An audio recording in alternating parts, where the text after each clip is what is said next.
A very good evening to everyone. Thanks to the entire audience for joining us today in the Nat Health Leadership Reach Out series.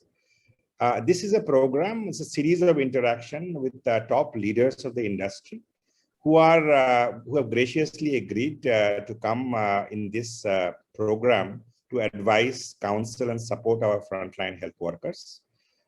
In these programs, we take up a number of the frontline health worker issues, pick from the questions that they have sent to Nat Health.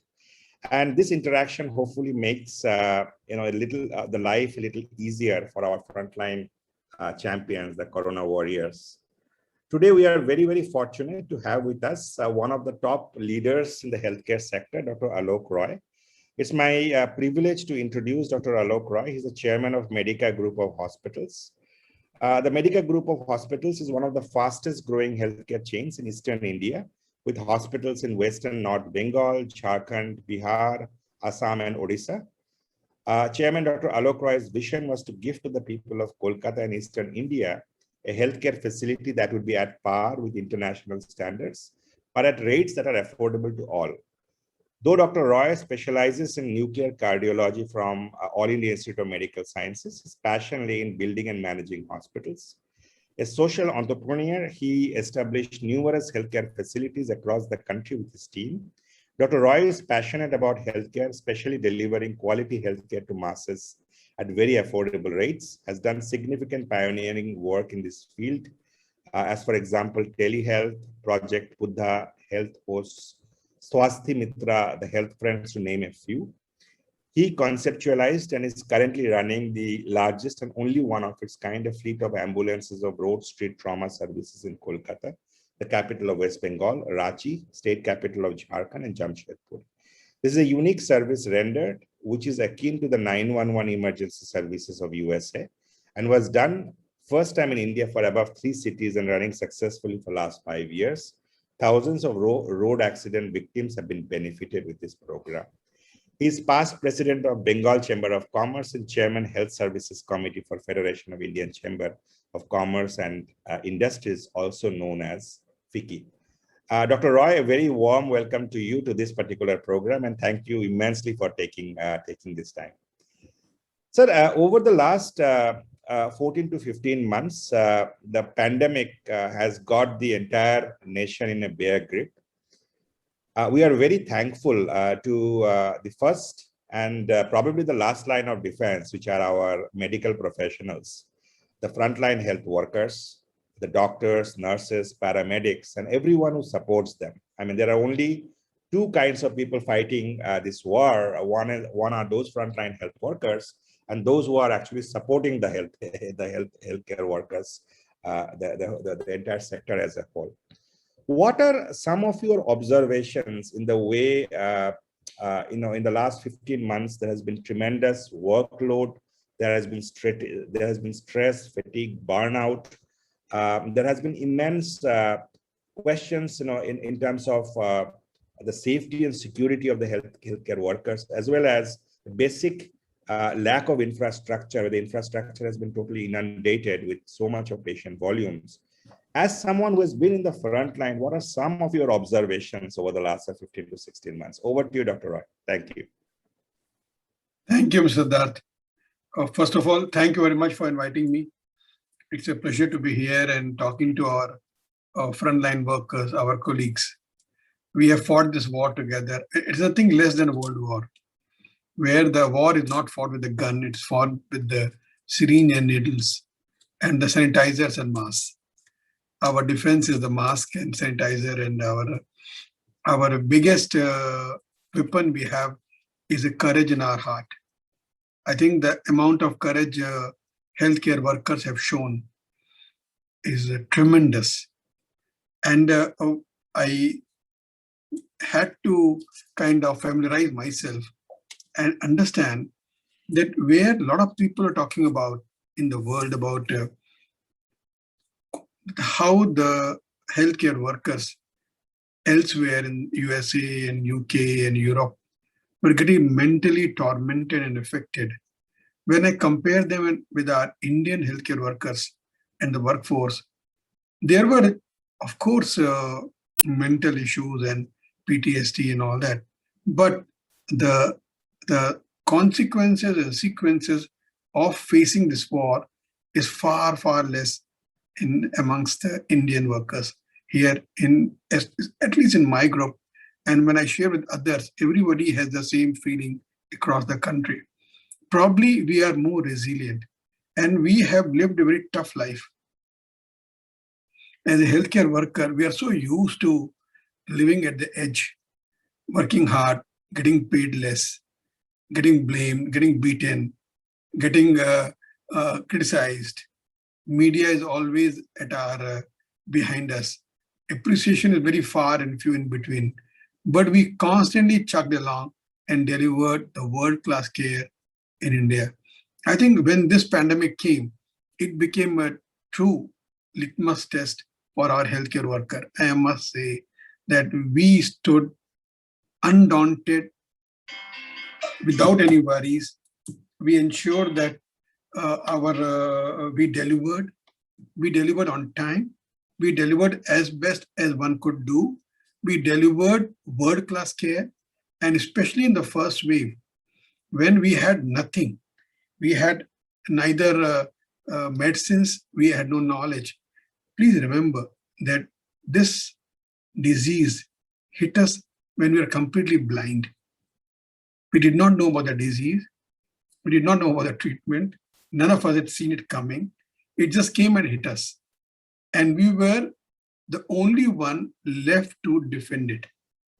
So the courage becomes multiplied million times when you are fighting an enemy blindly. So the very fact that healthcare force stood, did not back off, and gave a tough fight is a huge success story for the healthcare worker. I think the next 100 years, people should sing songs for healthcare workers, what they have done in this pandemic. So kudos to them, to all of them, each one of us. I think we just stood our ground and fought. We could have run away, but we didn't. It's not that not many people did not run away. Few of us did run away. It's okay. But to be scared also is okay. But the very fact that most of us stood our ground and fought it successfully, first wave, second wave, proves the point that healthcare force is very resilient. And I will not just say that healthcare force is resilient. I'll also say that healthcare force is nothing but a chip of the society. The very fact that we all belong to the same society. So we had same kind of mindset that shows that society also is very resilient, which fought. And healthcare workers, especially because they are frontline, they fought relentlessly. So must appreciate all of us, must pat our back and say, we did a good job. So very, very well narrated. From the questions that we keep getting from the frontline health workers, it's very clear that on one hand, they're fighting this battle on multiple fronts. On one hand, the work pressure is immense. The demand for their time, the fatigue, the stress levels have been very high. There is always a sense of, are we being able to balance the patient needs? There are a lot of patients, and there's an infrastructure gap because of the circumstances. How do we deliver the best, the safest care to the patients? And worrying about both themselves, their colleagues, and their family. From your experience, sir, in all these three areas, how has Medica Hospital, for example, what has been some of the approaches you have adopted and what results have they yielded?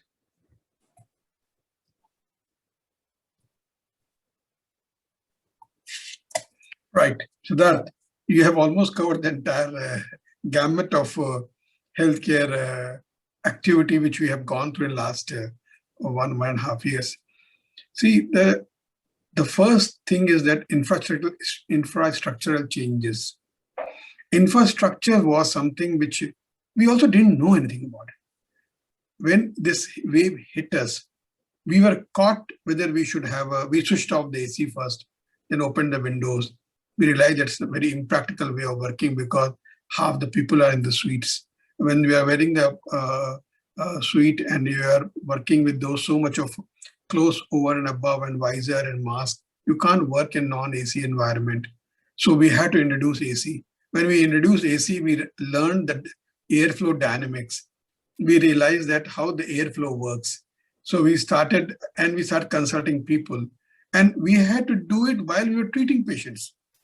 It was not like that. It is like you make a plane while you are flying it. Correct.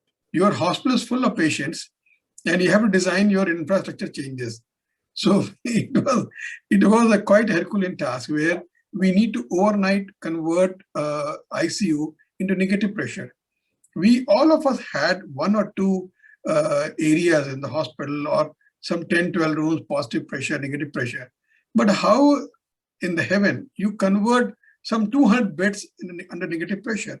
That means that air conditioning need just went up to the roof.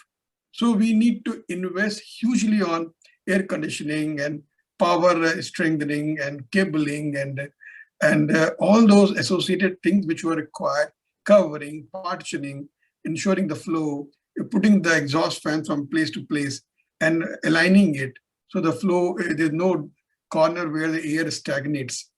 So it was infrastructure changes were the biggest killer. And I remember in the beginning, our people suffered a lot because we couldn't do it well. We didn't know it. So while we were working on it, the same time taking patients and treating them, we learned and we improvised and we added, we deleted. And slowly we realized that infrastructure changes need to be thought out in future, but that would come later. At this point of time, we did learn and we did deliver. So that was a very important critical aspect to ensure that health of our worker. See, the patient who has already come in is already infected. We all know it. Now his outcome will depend on how good or how bad his immune system is. But my healthy worker should not fall sick. So to prevent him, we had to go through serious infrastructural changes. All those people who were scattered in the society, those are living separately, we put them together, we cohorted them. We rented a couple of hotels nearby. The hotels are all empty, there's nobody staying there. So we easily got a few hotels nearby. We cohorted all our nurses there, doctors there, and there's a lockdown, so nobody is moving. We cohorted and taught them that how will you behave, how will you live here, how will you eat here. We defined the eating spaces in the hostels. How will you eat different from each other? How will you sit? You will not sit to each other in front of each other and talk. While you are eating in a canteen, you won't talk. Don't talk. Because the more you talk, in case if you're infected, we don't know who was infected.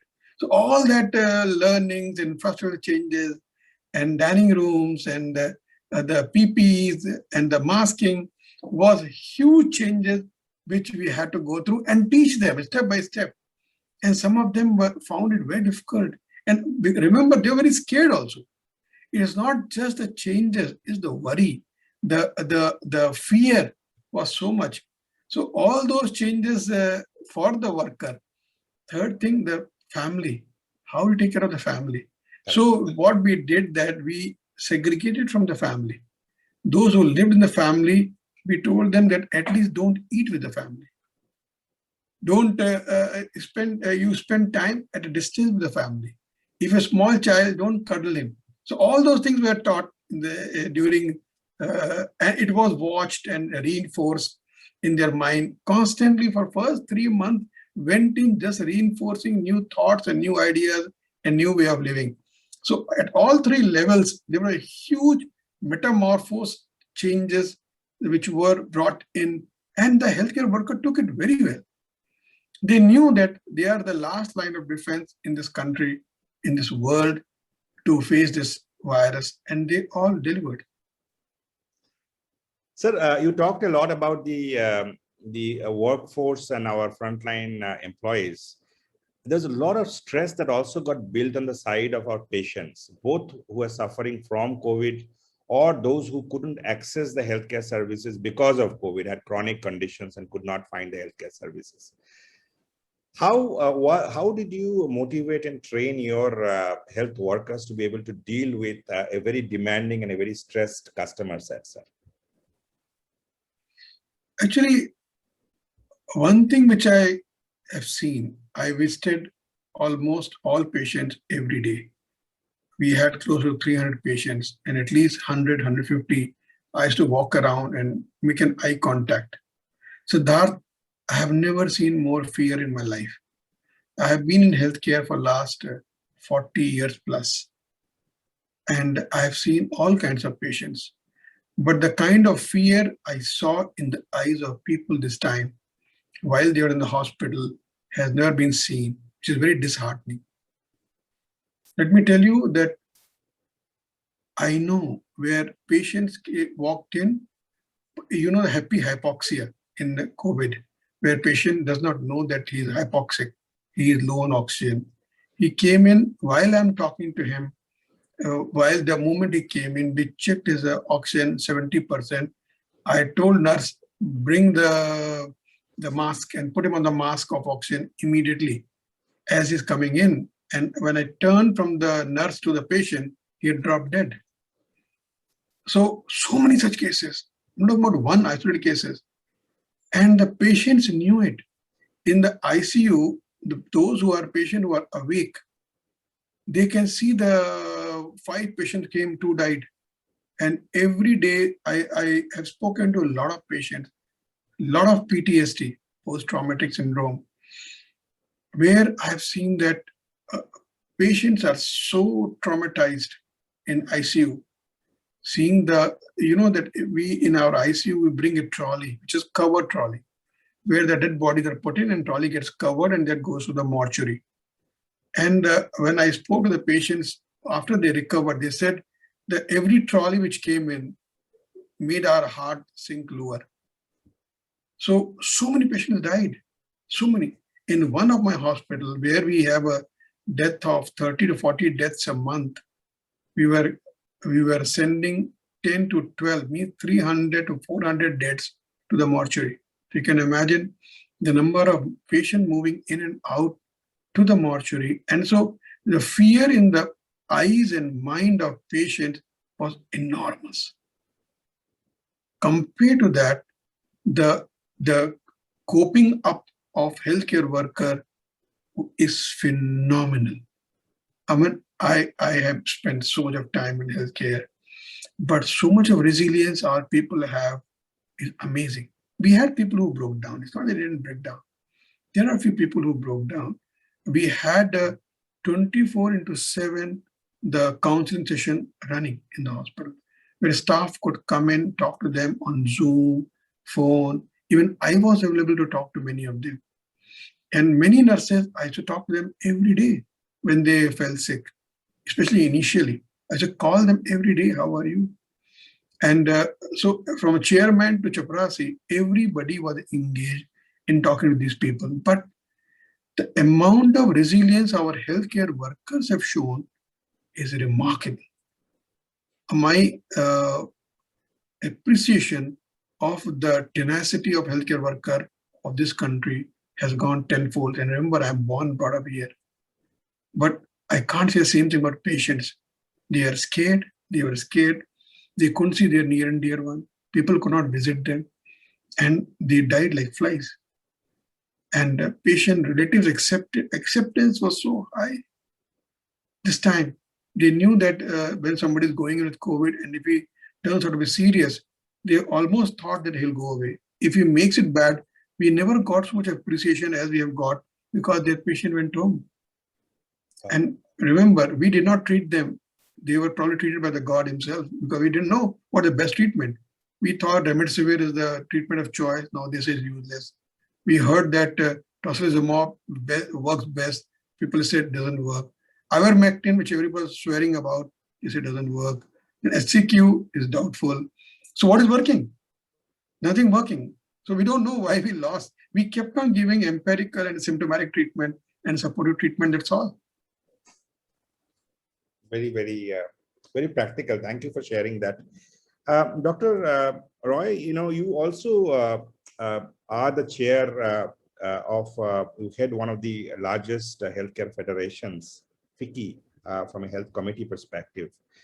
One of our findings, there was a survey recently that came out, and Nat Health did that survey, really talked to about a few thousand patients over the last year. In terms of electives and necessary surgeries, medical procedures that were lined up, nearly 65% of that was being deferred by at least a year, and almost 100% of the electives were found to have been pushed back because there's no capacity in the system. If this pandemic continues for the next year, 2 years, or 3 years as an endemic, what needs to change in the healthcare system for us to be able to handle both non-COVID patients and COVID patients in the slightly mid to longer horizon? Siddharth, I think what is pushed back in non-COVID is fear. People initially very fearful about COVID and they're not coming. Then what happened that during the February, March this year, 2021, when the transition started happening, people start pouring in. And we will lose a lot of patients whom we could have saved. So that will be the collateral casualty of COVID. They will die of MI, they'll die of probably cancer, they'll die of intracranial hemorrhage, all those which are killer disease. There'll be more pronounced kidney disease where it was not managed. And a lot of things were managed at home. So a lot of people have been pushing away from mainstream and depending on the alternative stream, which will hurt them in long run. So there will be collateral damage for sure. Now, that is one thing which you can't stop, I can't stop. It's a damage of pandemic. But having said that, that resilience of hospitals to stretch, at best we were 75, 80% occupied. This pandemic has taught us that how to be occupied 105% and operate and deliver with the same facilities. I think if the push comes to shove this time, we will have to accommodate higher numbers for surgery, for different care, for cancer, once the lockdown gets opened up completely across the country, the movement will happen, the fractures will happen, all those travel associated problems will happen, hypertension, blood pressure, diabetes, all those things will happen, which need to be handled. So I think we need to rise to that occasion, and I've seen it. Let me also tell you one thing. Let me point out one fact to you, that in COVID, every doctor was not busy. There are significant, almost 70% doctors were free. The surgeons, the cardiac surgeons, the neurosurgeons, the orthopedic surgeons, general surgeons, gastroenterologists, all the procedures and all, they were not happening. So they are very well rested. They are dying to jump and start operating if the patients can come to them.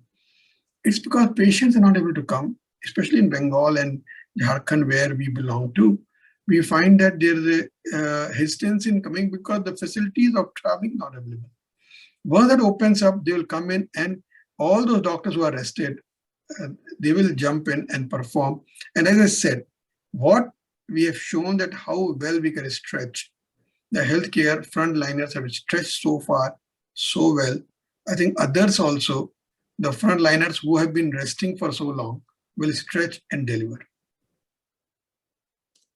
So you've already started touching upon the subject, but as at this juncture where the wave 2 looks that, we are winding down and we're coming, we are climbing down the hill.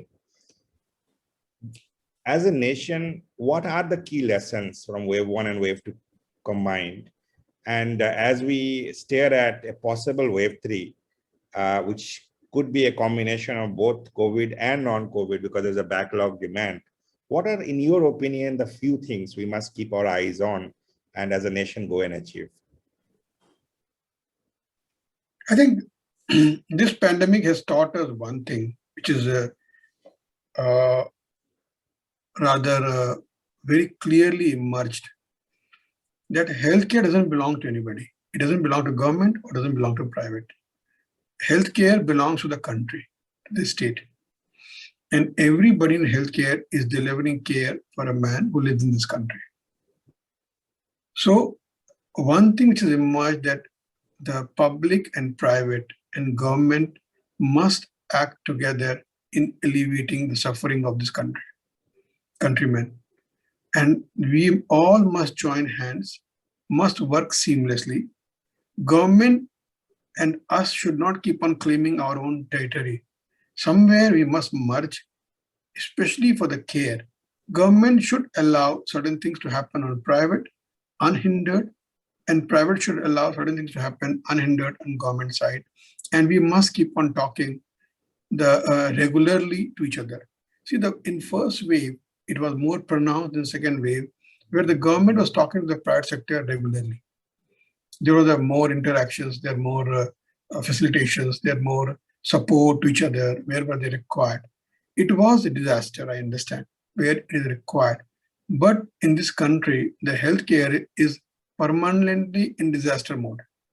We are not one of the most healthiest country in this world. So obviously, if we work together, I'm saying that from the chair which I represent as FICCI, and I'm telling it to you also Nat Health, which is one of the largest healthcare chamber in this country. And we have interacted, both of us have interacted on multiple forums with the government and other stakeholders. So government and private must seamlessly work as a single unit. That is the only way we will probably deliver the best healthcare to the subjects and citizens of this country. Otherwise, we'll keep on staying in our own isolation. Each one of us will talk about how good and how bad we are. The private will not trust government, government will not trust private. They will not be sharing. They will not be, like this time when we had a couple of patients who required ECMO, and the government never shared ECMO with us. They didn't give, though they were not using it. But this time I went to the government and said, give it to me, I need it. I've got 27 running, one more required, and you have one, don't keep it with you. And they shared with us immediately. They took it out and gave it to us. So the very fact that we could work together, and that was a huge learning. I never thought I'll live to see that day. But the very fact that this pandemic and disaster has taught us, we need to take it forward and ensure that this communication continues. So we have some live questions coming in. I'd just like to take a couple of questions from the live panel. The first question is really around the fact that in the wave 1 and wave 2, you had stress about the work, and the health workers were stressed because of their family. But this time there's an additional dimension in terms of welfare of the kids and their health. Any stress around the kids is 10 times the stress on yourself, even more stress than if you are sick personally. It's about really caring for your children. What are some of the precautions that frontline health workers should take so that their kids can be protected? I think, Siddharth, I'm still very disappointed to see that very small percentage of healthcare workers are not yet vaccinated.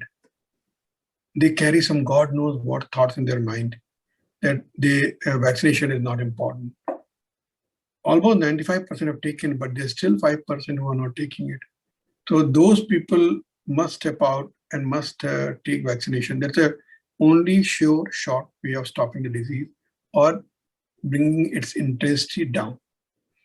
Second, they have to have a COVID appropriate behavior. The only way we can save yourself is COVID appropriate behavior at every step. Yeah, you don't forget. See, the civil society has forgotten.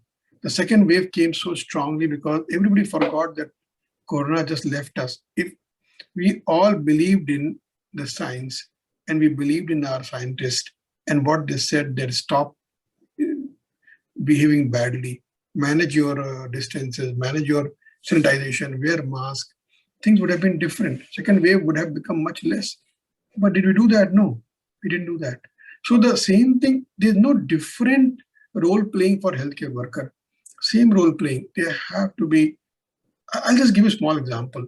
In the first wave, everybody was wearing PPE like a dharma, covered completely, stuck with the all that tapes and all that, mask fitted, and goggles and shields. They were really walking around with that all the time. Second wave, because they got vaccinated, their masks are coming down. They will go around with the same thing, same PPE, but it's not as tightly stuck to them as it was first time. So they slid their guards. The moment you lower your guard, you'll get shot. So if you really want to save your children, please stick to the COVID appropriate behavior. You can't avoid it. Very well said, sir. Sir, the second question is really around how do we create a safer environment for doctors and frontline health workers. There has been some very untoward, unfortunate incidents of patients, physically assaulting the lifesavers. What in your opinion can be done so that that holy relationship between a patient and a doctor is preserved? Actually, those people who come and beat doctors or our healthcare workers, they're mentally sick. They are not normal people. They have they beat their wives at home. They beat their parents at home. They beat their children at home, and they come here and beat doctors. So there's not much of difference between animals and them. They don't know that doctor is only trying to help you or save you. They come and beat those who save you. Like you try to feed a dog and dog bite your hand. So how do you treat a dog? How do you treat somebody who's an animal and who's not sick? So you need to treat them in the language they understand. And you need to defend yourself. If you get beaten, then you are not getting beaten by the same person, not by teacher or parent. You're getting beaten by people who are not sick, not well. They are sick people, mentally sick. So deal with them appropriately. You have proper precautions, have people around you who will safeguard you, and have everything recorded on CCTV, have a relationship with the nearby police station. So all those things have to be done by the management to ensure that their people don't, and there's an alarm system where, see these people who come and beat, because they're in higher number, so they take advantage of the smaller numbers. The moment you have an alarm system and you outnumber them, they'll all run away always. Great, sir. They are hyena mentality. They only work in a pack. If they are 10 and you are 100, they'll run away. Very unfortunate and very important that we address this to everybody who is listening, at the earliest. Otherwise, there won't be any barriers in future. Sir, I would like to ask one very important question, and I have, in my entire few decades with healthcare, I've never seen two successive days when someone as important as the Honorable Prime Minister of the country makes announcement on one particular sector, let alone the healthcare sector. So yesterday there was the announcement on creating a health infrastructure fund for 50,000 crores, for boosting credit line. And today there has been an announcement in terms of cross-skilling, a significant number of COVID frontline health workers. So it's very important that health is seen as a strategic sector, and with a certain network and multiplier effect for the overall economy. In your opinion, as someone who heads one of the major foundations or as a chair, given the strategic opportunity, how should the dialogue between government and industry be constructively shaped for best possible patient outcomes in the days and the months and the years ahead, sir? It's not an easy question to answer, Siddharth. And answer is going to be long and winding. But just to put it in simply for our audience to understand, you have not pumped in money in health sector for last 70 years plus. We have been independent. You allowed the sector to be driven. See, why the private sector has mushroomed so much. Why the private sector has filled in and 60 to 70% of the expenses out of pocket are through private hospital routes? Because government has not pumped in enough money into the healthcare delivery system. So people started building whatever they could deliver. You will not find a worthwhile ICU in a tier 2 and tier 3 cities. This is a primary requirement. You don't have a preventive aspect. You don't have a good lab. You don't have, I mean, you have no expert. There's no cardiologist beyond. You allowed such a corrupt MCI to work for so many years, so many decades. The medical colleges came up only for fleecing money, not for educating people. Never allowed a scientific growth of anything. So a lot has to be done. A lot has to be done. Funded, as I said, that in just few minutes before, that we need to seamlessly integrate government and private. We all must believe that they are one and they are here to take care of the health of people of this country. And everything, the healthcare will require funding, require cross-skilling, will require a specialist, will require doctors, will require nurses. There cannot be such a huge gap in the production line. I'm using a very crude term, production line of doctors and nurses, but please bear with me. The education has taken such a serious beating. How many people can pay 1 crore for radiology entrance? How many people can pay 50 lakhs? Those who pay 50 lakhs, they, of course, they also become a doctor, but such people are very few. So we are not really promoting the talent. We are promoting the richness. Who are rich, they can only get it. Is that what we're trying to create in this country? Then we are looking for doctors who are not talented. So this country has allowed the healthcare to go down on every aspect of it. The education, the delivery of healthcare, the skilling of people, the nursing, the manpower, the technicians. So you are paying a price of it. Now, if we were, and the penetration to the rural market is nil, very poor. 75% of this country's population depends on quacks, not on qualified doctors. But at least they're doing something. So you can't rule them out. They are also useful to the society because at least they're treating people there, whichever manner they're, somebody getting better. No? I think we are on the right track. I hope that there are more announcements. And this time when the finance minister was declaring the budget, among all the multiple pillars, health was the first pillar, and she talked so much and so much of money was pumped in, and hope that it comes down to the grassroots level and everybody gets to use it to expand. So I'm not surprised that Prime Minister is talking about healthcare, because health is the first prerequisite even for education, even for survival. Without health, you can't be educated even. Forget about anything else, job or anything else. So health is the first prerequisite. Time for country to wake up and invest in healthcare. Sir, you have capped it up very, very well. You have, over the last 40 minutes or so, you have touched upon the real resilience in the talent, the depth of talent that exists in the medical profession in India, which actually was the line of defense this time during the pandemic. You have spoken about the rising awareness among everyone, including government, then that health is a prerequisite. It's not an afterthought. Once, we're not going to become a $5 trillion economy and then think about health, and health is a prerequisite to us getting there. I think the most important perspective, what you also shared, sir, is really about, from a patient's perspective, the immense, the suffering, the burnout that has happened in the wave 2.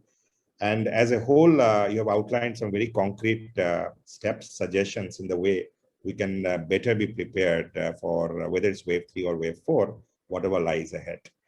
I would like to take the opportunity to thank everyone who has been listening to this webinar. As you all know, this entire discussion, this rich interaction will be transcribed and it will be put out as a blog. It is being put out as a blog for all, the entire series is available online on our social media channels. You'll be able to see it as well as on our website. This entire video will also be available live. What we hope to achieve out of this discussion is really get multiple leaders to reflect, give their opinion, thought process. And some of those, I'm sure Dr. Roy will work closely with FICCI and the other partner federations to take this agenda forward. I would like to thank you, Dr. Alok Roy, for your wonderful summation. Clearly, what you spoke today came from the heart and out of the practical experience that you have. We look up to you and leaders like you for guiding us in the way forward, and for everyone on behalf of the entire NatHealth community and anyone who is listening, would like to thank you from the bottom of our hearts for this. With those words, I wish everyone a wonderful afternoon, a good evening ahead, and a good weekend ahead. Thank you, Dr. Roy, and thank you, everyone. Thank you.